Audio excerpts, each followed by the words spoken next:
Hi, I'm Naomi Hall, and I want to welcome you to our virtual summit on stress management for educators.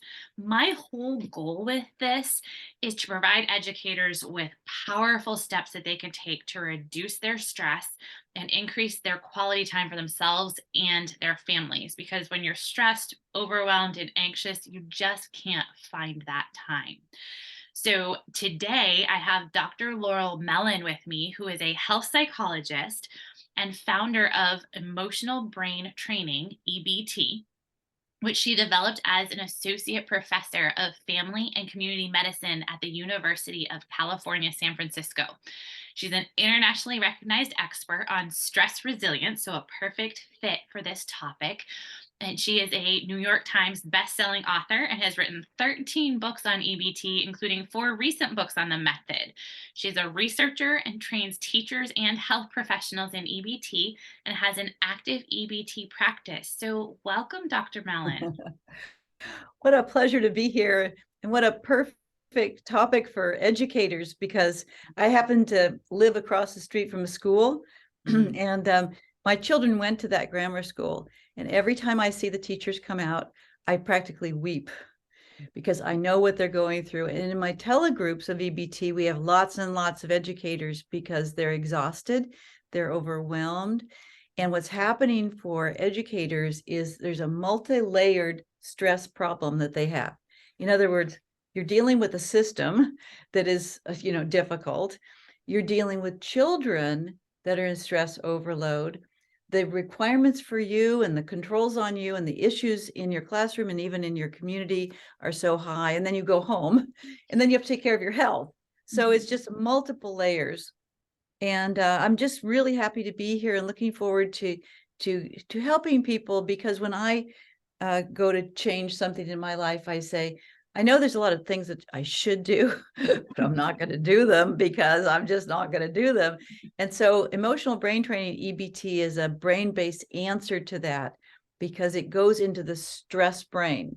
In the stress brain, if you clear that stress, you can do anything. You are unstoppable. Mhm. You are an expert at time management and you have a lot of joy. So I'm looking forward to our discussion. Oh, me too. This sounds perfect. This is exactly what I want for myself and what I want for other educators is that like you said, like almost like that superpower. If you can do anything and you have joy, like I feel so many teachers have lost their joy in education, and I want them to be able to get that back. So can you tell us what exactly is EBT? EBT is emotional brain training. You can think of it as food stamps as EBT too, but this is emotional brain training. You have two brains. We've got the thinking brain up top, which knows everything we should do. And Mhm. then that's the conscious mind. And up until 2007, when EBT was discovered at UCSF, we really didn't have anything to do with any direct control over the emotional brain. The emotional brain is the powerhouse of the unconscious mind. The unconscious mind is very fast and it's very controlling. Mm. So the thinking brain is what we know we should do and what we know, but what we actually do is what our emotional brain tells us we don't know we know it. It's circuits in the brain and we do whatever it says because it controls biochemistry, emotions, thoughts, and behaviors. So with the advent of EBT, the discovery of EBT in 2007, which I discovered with my colleagues Igor Mitrovich and Linda Frassetto and Lindsay Fish, who are all physicians or neuroscientists and neurophysiologists. I'm a health psychologist. I just want people to get from stress to joy and change their health. But we knew at that point that we had tracked the emotional resilience pathways in the brain. And so we slowed everything down and we went down deep into the research to make it so you could put it on an app and you could use it with complete strangers, no matter who it is, you could use it with. That's why we have groups where you call in and you listen to other people do it. It's the same tools, they work very quickly, and they take you from stress to joy. So once we knew that, we had found a public health educational approach to giving people the power over their unconscious mind. And I'm 74, and I grew up in a family where my mother was a wonderful mother and she played bridge and she really took care of the house, and she did things like that. And for who I am, I was afraid I was going to be bored out of my mind if I grew up and lived that life. And clearly I haven't. I love my mother. She's passed away now, but I was afraid of boredom. Mhm. And I promise you, if you learn these tools to go into your unconscious mind, even if you have nothing else to do in your life, when you are stressed about something and you use these tools, you actually make the unconscious mind conscious, and you found out who you really are. Oh, that's why I did that. Oh, that's why I overate, or that's why I made that comment. So you get to know who you truly are, not on the surface, but underneath. And if you don't like whatever that message is, when you find out what it is, you can switch it, because the circuit that controls it is right there unlocked. So what EBT is about is giving you the way to know yourself, but also to deal with stress. So let me tell you a little bit about that. Okay. Okay. So stress is not tension on the outside. It's physiological stress on the inside. So your brain and body are one.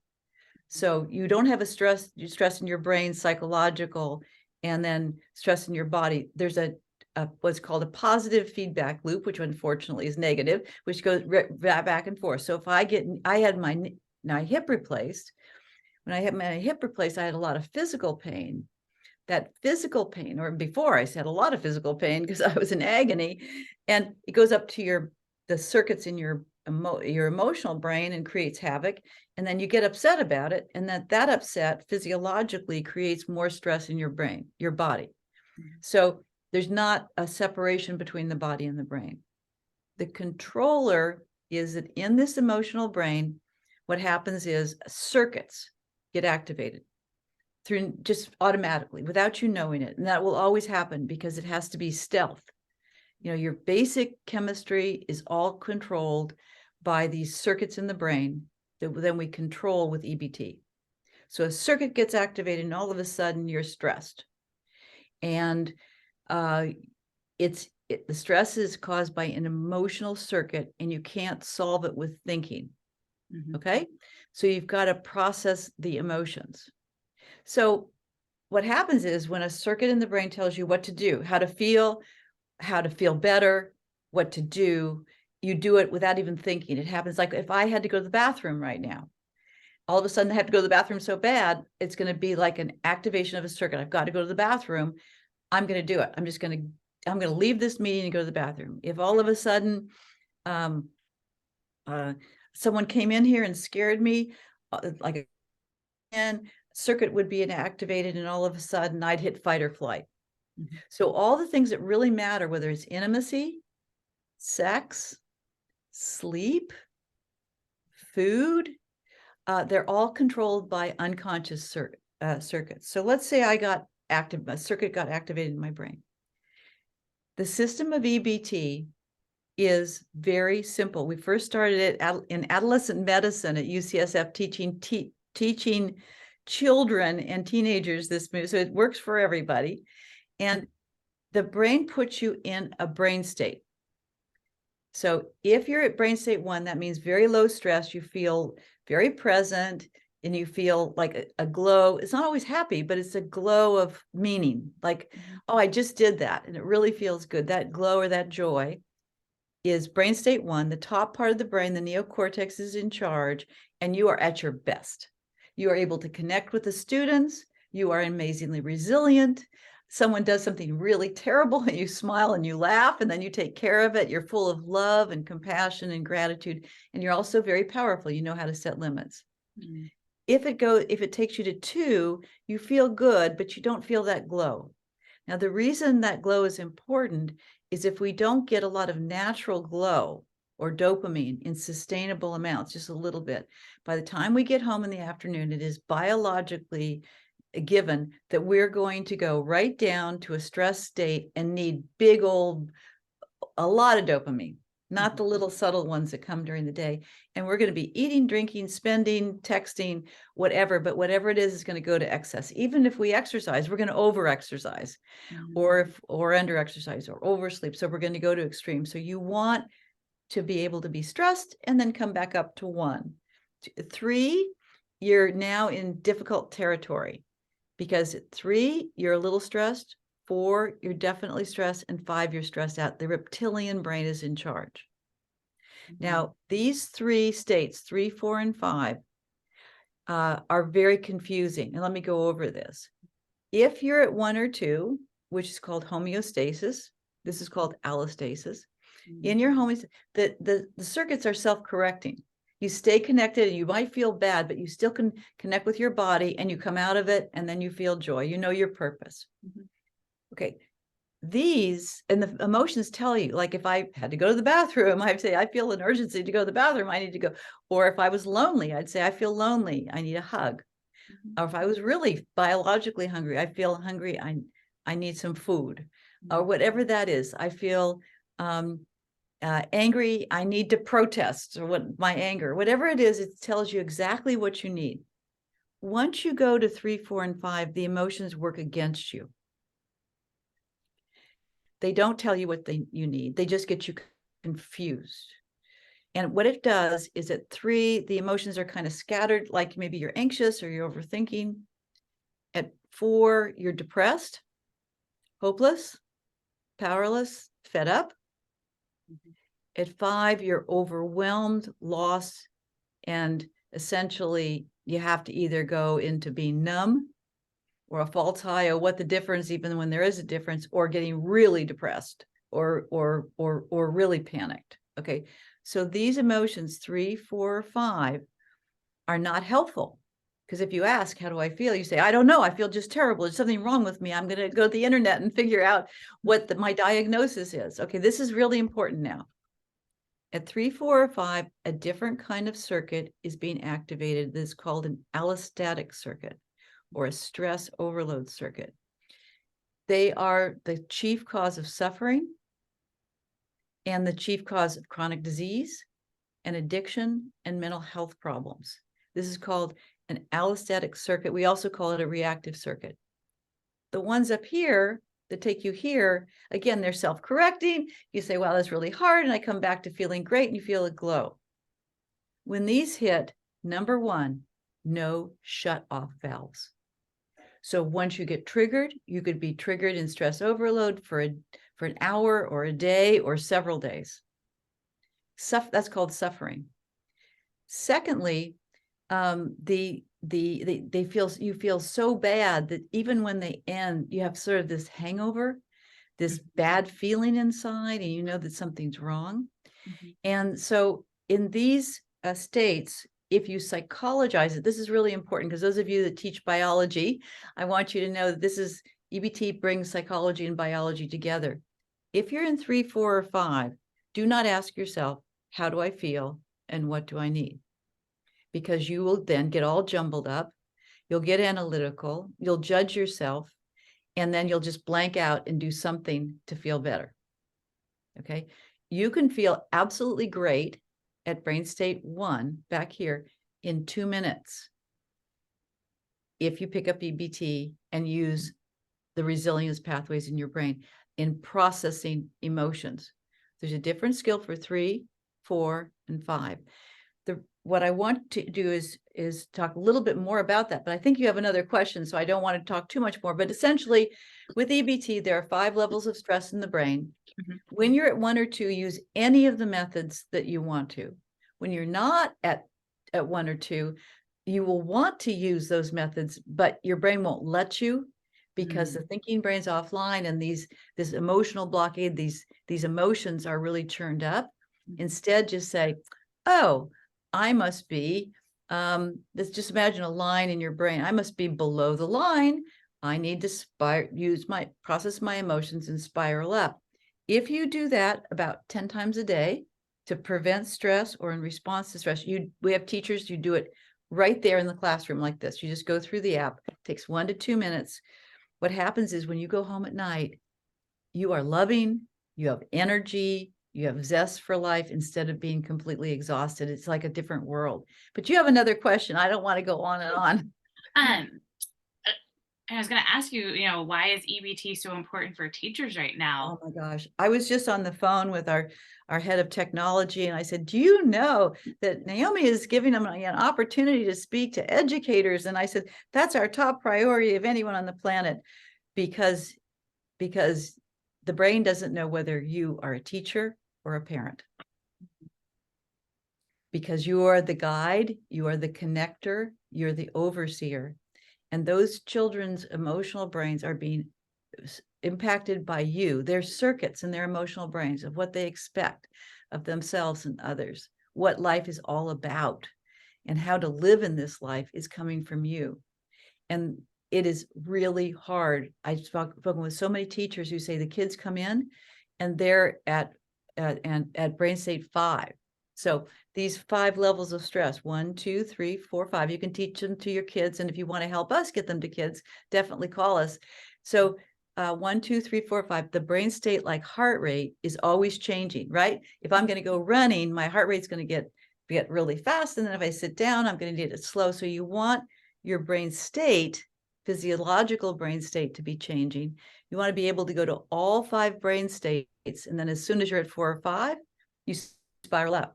And that clears away the trauma from the past, and it strengthens your resiliency pathways. You know, there's a big push on now that you're supposed to always be at 1. That is complete malarkey. Mm, The reason is very bad to force yourself to be at 1. You know why? It's not natural, mm, because your physiology needs to change. And if you're doing that, you're suppressing your emotions. And if you suppress your emotions, that means the bottom of your brain is collecting stress. And you're going to have chronic stress, chronic diseases, high blood pressure, all sorts of problems. Plus, you're going to have common excesses that then, because you're down here in stress, you're probably going to judge. So essentially, do not stay at brain state 1. Say, wow, I just went down to 4. That makes perfect sense. That child just hurt me, and it's really too much for me. And then you spiral up. So you make the stress good for you by processing your emotions. So the reason, number 1, is kids have parents who are at 4 or 5, and the mm, national average used to be about 3. After the pandemic, it's 4, and a lot of it is masked. So people are going home and using consumption of eating, drinking, spending, marijuana, whatever, to mask how stressed they are. But the mhm, kids know the difference because they're not connecting with their kids. And they're also taking a lot of unnecessary. Now, some people need medications for anxiety or depression. We're now training health professionals that if you give a medication to somebody when the root cause of mental health conditions and chronic diseases is stress overload that's been untreated. mm, We know you can think your way out of stress if you're at 1 or 2, but at 3, 4, or 5, the research at NYU has shown that the reason stress-induced problems are going up is because we're not treating stress overload. We're pretending that you can be mindfully aware or accepting or loving or positive self-talk and clear these circuits. These circuits are animals down here. I mean, they're bruisers, and they only respond effectively to emotional processing. And that's what we want all teachers to have. So the kids are coming in stressed out, and you're supposed to be not only a parenting, but parenting kids with serious problems.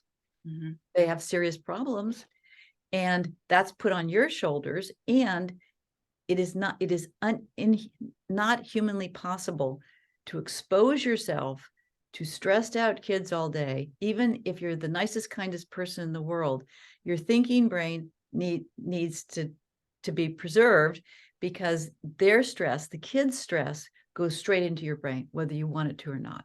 The mhm, emotional brain has no walls. So what I want teachers to know is that never judge yourself. You are in probably the most challenging profession, and you have the opportunity to make the most difference in the next generation. But it requires you stress protecting yourself. mhm, So we have teachers in EBT groups, because we get together to teach these skills. mhm, And they just say, I don't spiral up. Remember, you got to spiral up. You can't be mindfully aware or think or check in. You mhm, need to actually process the emotions. It's kind of like if you have a big piece of chicken that you want to eat. You can't just have it go straight into your stomach. You've mm, got to chew it up. Well, similarly, if you've got a big piece of stress, you've got to spiral up and clear that stress, or it won't go away. It'll just stay stuck down there, and you'll try to be positive thinking. We have a 1-minute method of using this, and you can come, because our gift is coming to EBT 5 sessions a week. We'll show you exactly how to do that, and you can clear the stress until you get a tingle in your body, so you know you've done it. Throughout the day, no one will know the difference, but you will know it. So I'm saying that teachers are the workforce that's the most important to the future of this country. Mhm. And I suggest to you that when you go back to your school, when you go back to your administration, have them give EBT training to everyone there, because Mm. it's catching.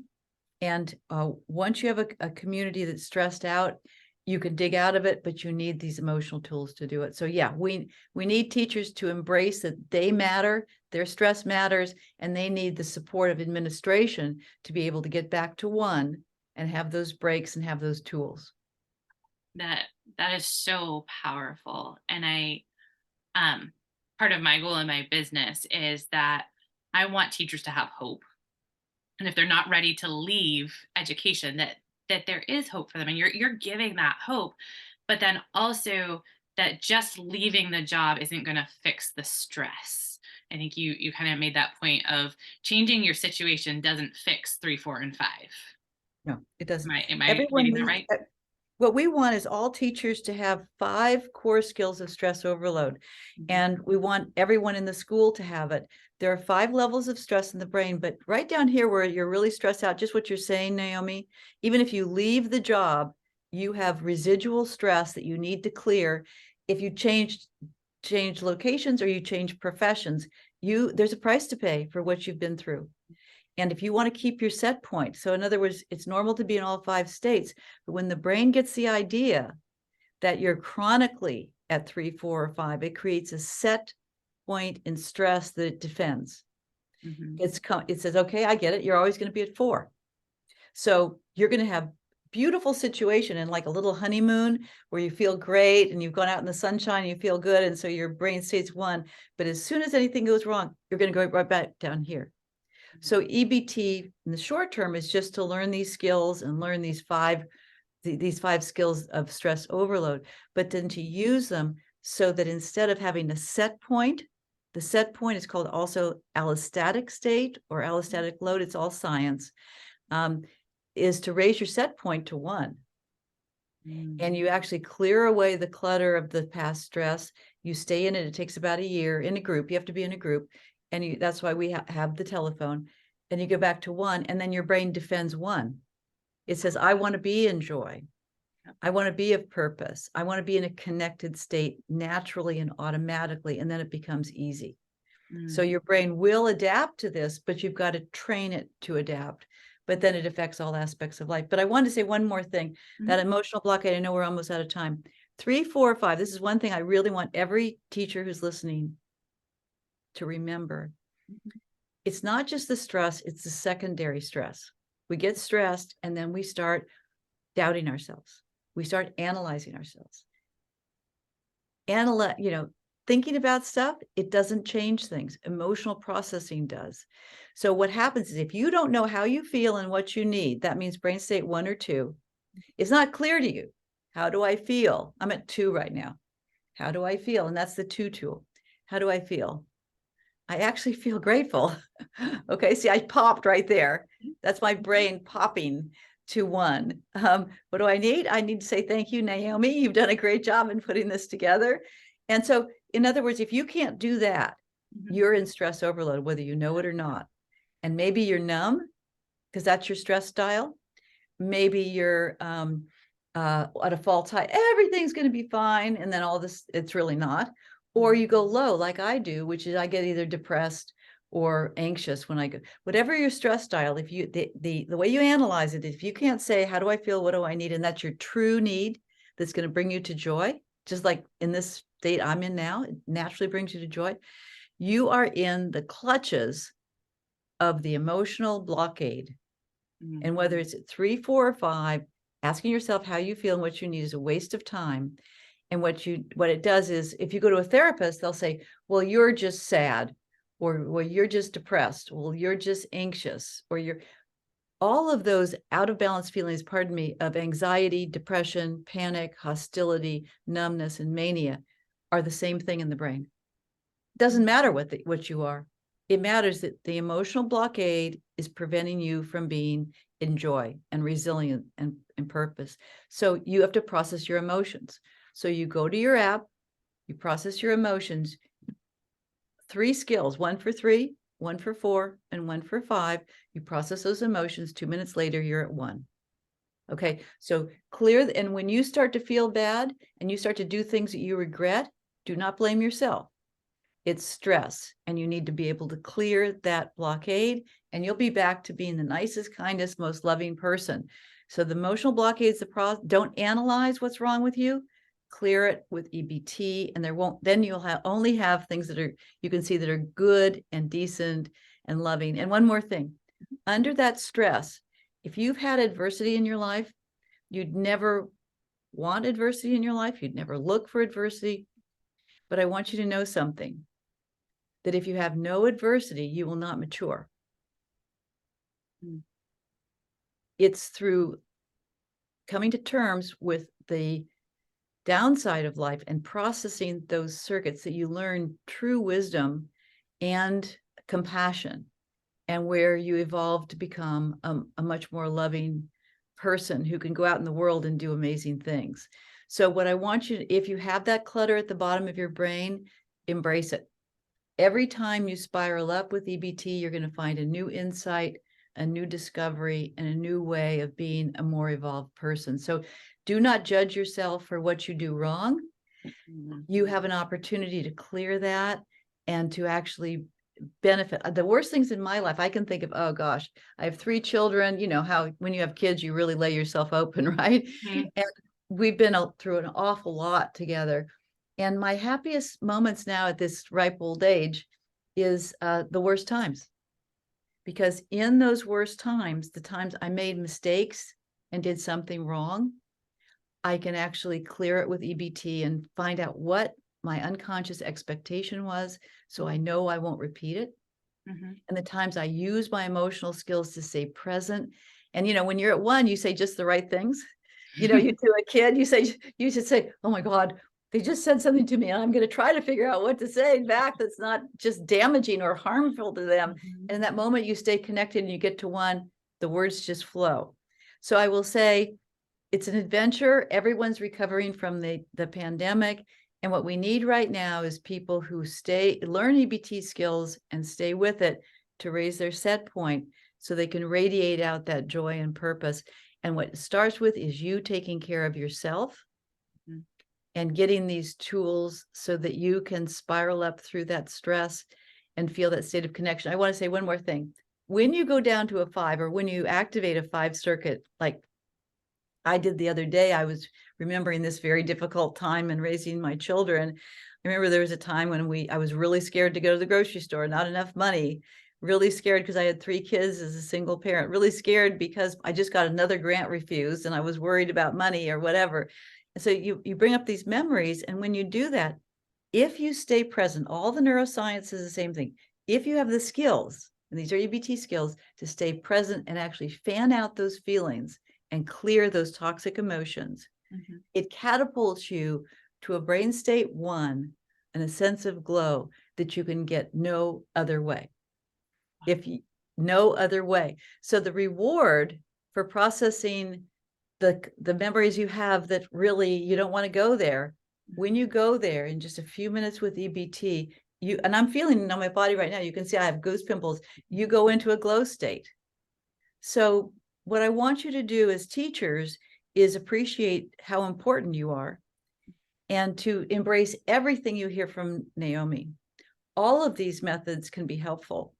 I'd like you to bolt onto them as a foundation, EBT, so you can get to a higher brain state where you can use them all much more easily and much way.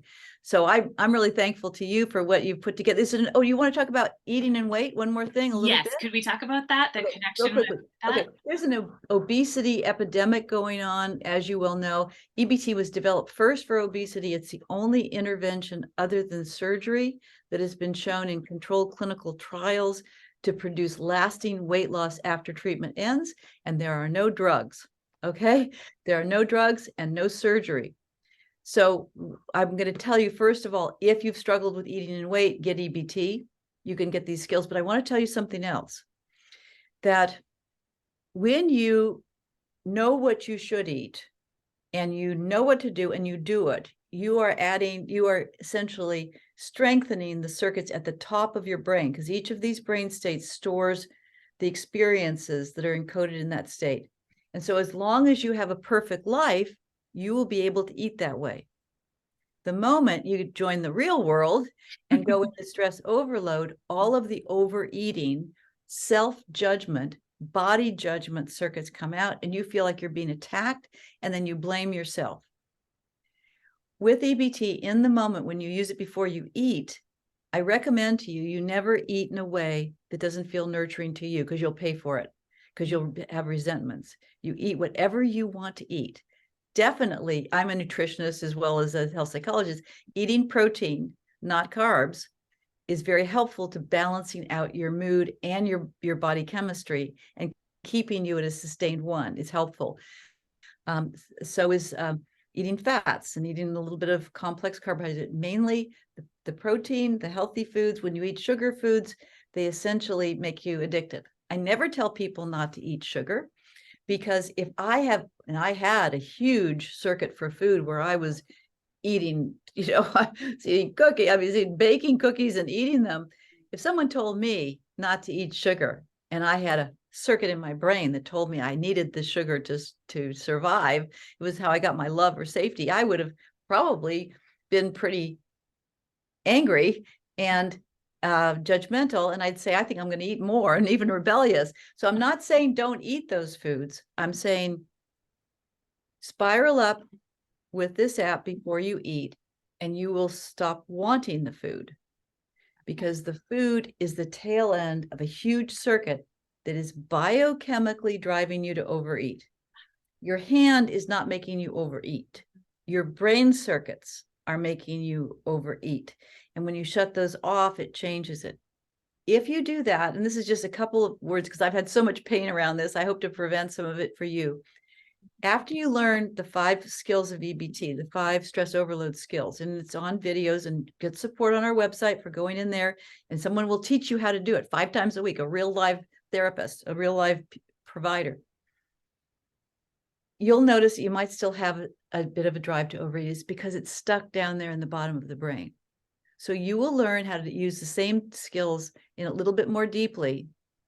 And what will happen is you'll clear that circuit, and you'll know that when you clear that circuit, you will stop wanting the extra food. You will do that for about a month, and you will lose weight. And then all of a sudden you'll start eating again. And the reason you're eating is there's another circuit you need to clear, which is the body circuit. This is the body circuit wants you to stay at your old weight. So you need to clear the body circuit too. So instead of forcing you to go back to old habits, you now have the joy of releasing weight, because you're comfortable in your body at a different weight. So that's what needs to happen all through America. First, come in, get the skills of EBT to spiral up, and then notice that you probably don't need as much food. If there's still a circuit left there, learn how to rewire your food circuit, celebrate that, notice that you will begin to release some extra weight, and then notice that will stop after about 4 weeks, and your body circuit will show up, rewire that body circuit, and you're going to have a lot more freedom and energy to enjoy your life, because food and weight are no longer going to be issues for you, and you'll be healthier too. Wow, that's fantastic. This has been so good. You have hit on so many points that are important for educators, and just I love that the focus on like not judging yourself. Like, this isn't your fault. Like, we are in this environment that has gotten us to this state, and we have to do something different. So, can you talk a little bit about your free gift to our audience? Yes, what I've given you is, you can come for 1 month. It does require you put your credit card in and sign up, but you can delete that as soon as you want to. It's for $1, but the rest is free. And you get 5 sessions a week where you can call in, and a certified EBT provider who is a health professional, you can listen to the session. You don't have to say a word. You can hear people in action using these tools. So you learn best practices with EBT right from the start. There's also forum boards. There's also a whole bunch of audio tapes. It's a 200 audio tapes of every problem you've ever heard of solved by EBT. So there's lots of support on that membership. And after 1 month, you're going to see a difference. If you want to continue, you can. But otherwise, stop your membership and just go about your life enjoying these skills. We really want you to come in and get trained, stress protected. We want everyone in your school to be stress protected too. Get those 5 core skills of EBT, and that's the gift. It's Oh, free. wow. Thank you so much. That's such a generous gift and such a practical one. So I hope that our audience takes advantage of that. Get the app. I'll put up the link for access and the code. Really, I'm going to go do it myself. I think it's a great tool for me, for myself, and for working with clients. You have given us such great tools and access to your tools. So I want to thank you for coming on and sharing about EBT.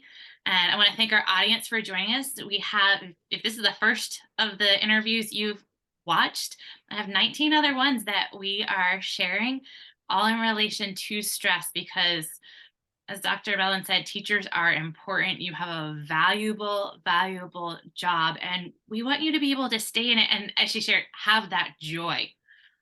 Just be able to get up to that level 1 circuit and have that glow and love what you're doing, because I know that it's a calling. It is a calling to be an educator, whether you're in the classroom, whether you're support staff, an administrator, any of that. It's a calling to work with our nation's children and to train them, and you deserve to feel like that. So thank you. And thank you, Dr. Laurel Mellon. My pleasure. Thank you.